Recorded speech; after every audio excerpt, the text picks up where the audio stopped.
And this is pretty much the full context of Stephanie White talking about this historic season that the Indiana Fever had. Now, we know they dealt with a bunch of injuries. More than half the team got hurt. She did a lot of experimental stuff, especially on offense, running different sets, putting players in places that they normally wouldn't be. Ultimately, it did work. It did work. It got them damn near to the WNBA championship. But something she talked about that, kind of stuck out to me was that teams that, that is. Recent attention has turned towards Stephanie White following her season-ending discussion on the Query & Company radio program. While portions of the conversation circulated online, particularly her remarks characterizing Caitlin Clark as a pawn, the complete dialogue contained significantly more substance that initially went unnoticed. The comprehensive discussion on 107.5, The Fan, an Indianapolis broadcasting station, covered the remarkable campaign the Indiana Fever experienced. The squad dealt with numerous physical setbacks, with more than half the roster suffering various ailments. White implemented various experimental approaches, particularly regarding offensive schemes, deploying athletes in unconventional roles, and testing different strategic configurations. These methods proved effective, propelling the franchise close to championship contention. Kind of stuck out to me was that teams that, that is close-knit together, they kind of play well. They kind of play well together, and it shows on the basketball court. Now, this is, a long little segment, but, I feel like we need to hear it and hear Stephanie White contest because this was right after that game that they lost ultimately to the Las Vegas Aces, which they could have won that game in that series. But let's check out this audio here, man, from this interview. Shout out to 107.5, The Fan. I believe this is.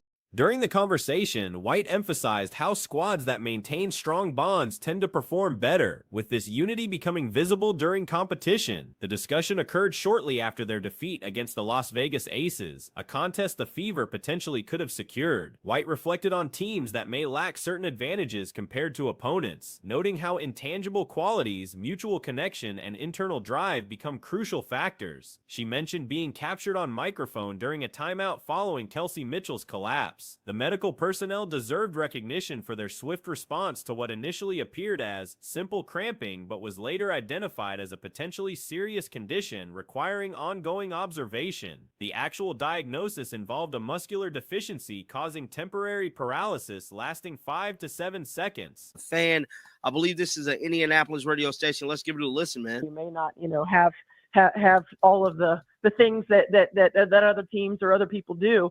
It takes the intangibles, and it takes the connectedness, and it takes something different inside of you. And I think that's what this group has had.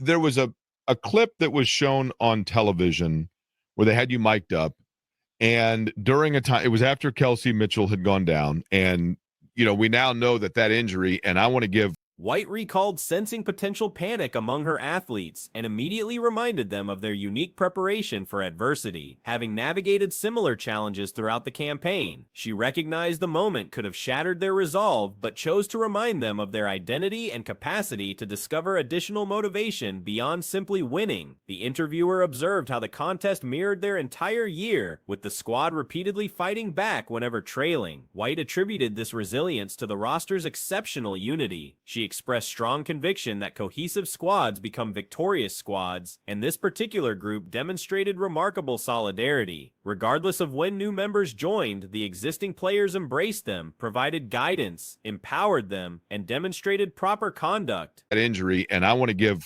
full kudos and credit to the medical staff that was there, because we thought it was just, she has a leg cramp. And we now know that that's something that could have been more severe and will be monitored moving forward. But thankfully, they were just so fast to act on that, and that deserves a tip of the cap. But you've got to then kind of rally your team together, and you're saying to them, no one is more prepared for, and I'm paraphrasing, no one is better built to be able to respond to this than we are. Nobody can handle this like we can. Approximately 4 or 5 individuals joined the roster after the season commenced. From the campaign's beginning, the organization's philosophy centered on collective success over individual achievement. Despite possessing considerable talent, the team understood not everyone would receive playing opportunities they deserved. Each new arrival, despite missing the April preparations, learned this culture from teammates who embodied these principles and held everyone accountable. This selflessness and mutual sacrifice enabled the squad to reach higher performance levels. Success in athletics often involves peaking at optimal moments, which this group accomplished. This like we can. When you were saying that, Coach, could you see in their eyes that they believed what you were saying? I think I saw fear to start, and that's why I said it, because we had so many of those moments, and at the time we obviously didn't know what was going on with Kelsey. We thought it was cramping as well, and so the severity of what was happening wasn't there. But anytime you see a teammate go down. By that point, they represented the most stable lineup that had trained together longest during the season. Building chemistry and connection requires time, which this particular combination finally achieved. Unlike earlier periods when roster consistency remained elusive. Regarding coaching a transcendent athlete like Caitlin Clark, White acknowledged the unique challenges. Having a superstar attracts followers unfamiliar with the league previously, including fans devoted specifically to Clark rather than the broader competition. This situation creates impossible scenarios for coaches facing scrutiny regardless of decisions. Early season criticism preceded Clark's injury, yet by campaign's end, people praised the coaching as award-worthy. Teammate go down, it's hard, and we've had many of those moments, unfortunately, throughout the course of the year, and we've had to rally around them and rally for them and rally one another. And so, in that moment, it was just, I sensed that it could have been a breaking point for our team. But reminding them what we've been through, reminding them that we could find another gear, find another level, that we could find. White dismissed concerns about vindication, recalling early career advice about ignoring spectator opinions to maintain longevity. Coaching decisions serve players and teams, driven by passion for the sport and franchise loyalty. She recognized that universal approval remains impossible, but appreciated Indiana basketball enthusiasts for understanding the game's complexities. White acknowledged that championships don't materialize automatically, noting the difficulty of reaching finals and capturing titles, even when certain franchises make success appear effortless. Drawing from 26 years of league experience, including participation on excellent squads in the franchise's early days, she felt pride rather than vindication. Pride in establishing cultural foundations, pride in how the group united and persevered, and pride in her creative staff who think innovatively and position players for success. That we could find something inside of us that was playing for something more than just to win a basketball game, because we had done it multiple times, and quite frankly, just reminding them who they are in that moment, and whether it was going to go our way or not, we still needed to find something to play for. And by the way, that injury, for those that are unfamiliar, and it's a medical term that I'm not even going to try to pronounce, but essentially what happened was she had a muscle deficiency where her muscles. Discussing league evolution from her playing days to present, White addressed increased scrutiny accompanying growth, particularly regarding business aspects. With collective bargaining negotiations approaching and Commissioner Kathy Engelbert navigating controversial comments involving Nafisa Collier and Clark, White was asked to assess the situation. White expressed frustration for Clark, describing her as a young athlete who simply loves competing but has become a pawn in others' agendas and narratives. She characterized this as unfortunate, but acknowledged these challenges accompany the league's evolution toward mainstream professional sports status. White participated in the league's original collective bargaining agreement, which simply sought year-round insurance coverage. Now the league has expanded, players deserve greater compensation, and leadership must recognize current realities and player perspectives. Actually, what happened was she had a muscle deficiency where her muscles for a 5 to 7 second period essentially paralyzed on her, and she could not move her muscles, and that is something that will be monitored moving forward. We certainly hope the best for Kelsey Mitchell.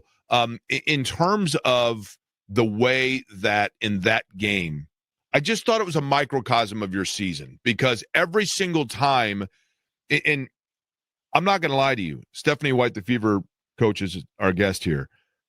with sport, Coach, and I think you know this, She noted the presence of coaches like Becky Hammon herself and Noelle Quinn in Seattle as part of this evolving landscape. This particular contest proved to be absolutely wild from beginning to end. The intensity and drama that unfolded made it one of those memorable playoff battles that basketball fans won't soon forget. Phoenix displayed tremendous determination throughout the matchup. Bonner delivered an outstanding performance that deserves recognition regardless of any personal feelings about her style of play. Her contribution on the court was exceptional, potentially making her the most impactful performer during this contest.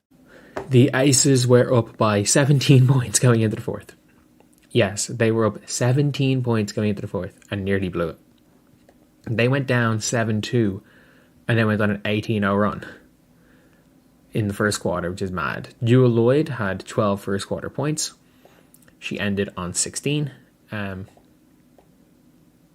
Did not make a field goal after the first quarter. Nalissa Smith did not realize she was plus 16. I thought she was poor. What was Meg? Plus 0. Las Vegas held a commanding 17-point cushion entering the final period. They nearly surrendered this substantial advantage in shocking fashion. The team managed an incredible 18-0 scoring streak during the opening period, which was remarkable. Lloyd dominated early with 12 points in that first quarter, finishing with 16 total, though she couldn't convert any attempts from the field once the second quarter began. Smith posted a surprising plus 16 rating despite what appeared to be a subpar showing. Gustafson registered a -5 rating. She was surely minus, was she? She was -5. Kirsten Bell, I did not think was good in that game. Showing why, she was getting DMPs. I did not think Kirsten Bell was up to much in that game. I thought Dana Evans was unlucky with quite a few of those fouls. I do think a couple of them were harsh on her. I think a couple of them were harsh, especially. Bell's performance left much to be desired, demonstrating exactly why defensive metrics had been questioned previously. Evans received several questionable foul calls that seemed unfair. Multiple decisions appeared overly strict against her, particularly that sequence where she remained stationary and Bonner initiated contact with a leg movement. That call stood out as especially questionable. Gray made a crucial and one play during the fourth period, though her overall showing wasn't spectacular. Young contributed 21 points and 9 rebounds in a solid effort. I think a couple of them were harsh, especially the one where she just kind of stood there and Dwana Bonner kicked her. That was a harsh one. Chelsea Gray came up with a big and one in the fourth. Didn't have the greatest game in the world today. Jackie Young, 21 and 9, was good enough. Aja, I think Aja had a really good game through unbelievable game through 3 quarters, and then had a really bad fourth quarter, and did this. Wilson delivered an exceptional performance through 3 quarters before struggling in the final period, yet managed to pull off something extraordinary. Wilson received the ball on the perimeter, drove toward the basket, elevated over 2 defenders with a fadeaway motion, and watched the ball bounce multiple times before dropping through. Despite poor positioning on the baseline for that particular play, and even after a challenging final quarter, Las Vegas found a way to secure victory. Wilson showed weakness late in regulation, but came through brilliantly on that final possession. Credit belongs to Hammond for using the timeout strategically. Some might have simply allowed Young to attempt the close-range shot.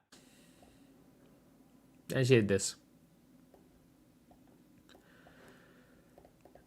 She has it on the wing, takes it inside, fades over 2 players, bounce in.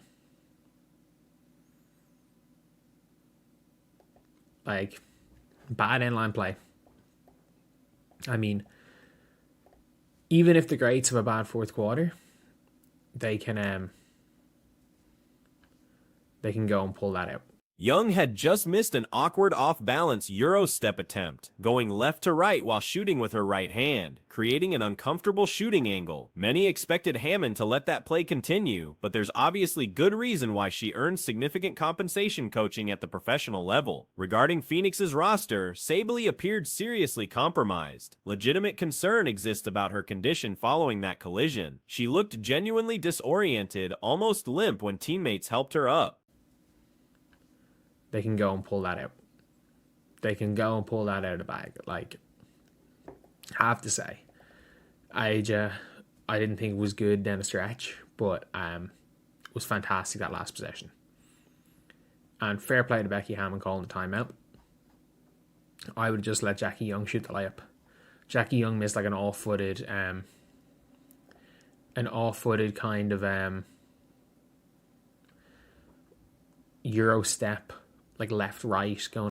Her head dropped completely, suggesting significant impact. Sabley shouldn't continue playing in this series given the circumstances. Being down 3 games with no realistic championship hope makes risking further injury senseless. The collision involved Young making a standard basketball movement with Bell's knee positioned unfortunately. Sabley took an accidental but severe hit. Step, like left-right going up with her right hand.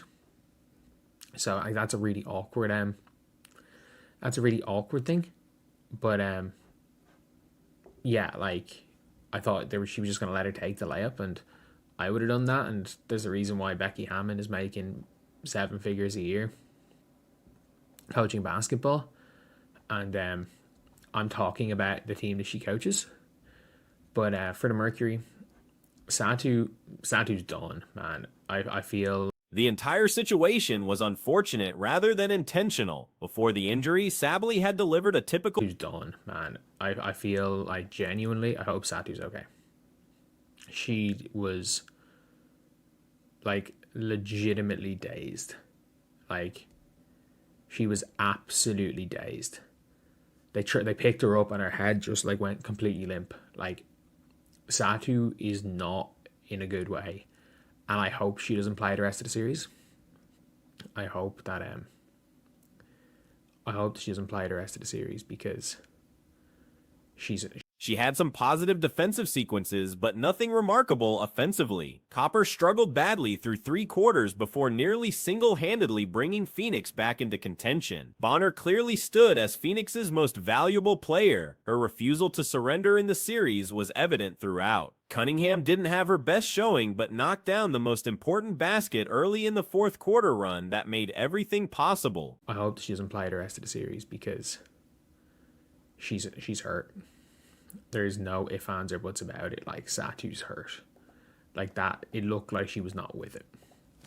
Like, I really hope. Like, you're 3-0 down. Like, you're not winning. You're not winning the title. You're not winning the title. Like, people are making a joke, being like, I'm not going to show the full footage, but like, people are making this type of joke, and it's like, it is actually not that far off. Like, this contest genuinely appeared headed toward an epic collapse. Las Vegas seemed poised to surrender a 17-point 4th quarter lead, which would have become legendary for all the wrong reasons. Wilson essentially refused to let that narrative develop. Overall, the quality of basketball was high. This picture captures Wilson's moment perfectly after hitting that game-deciding shot.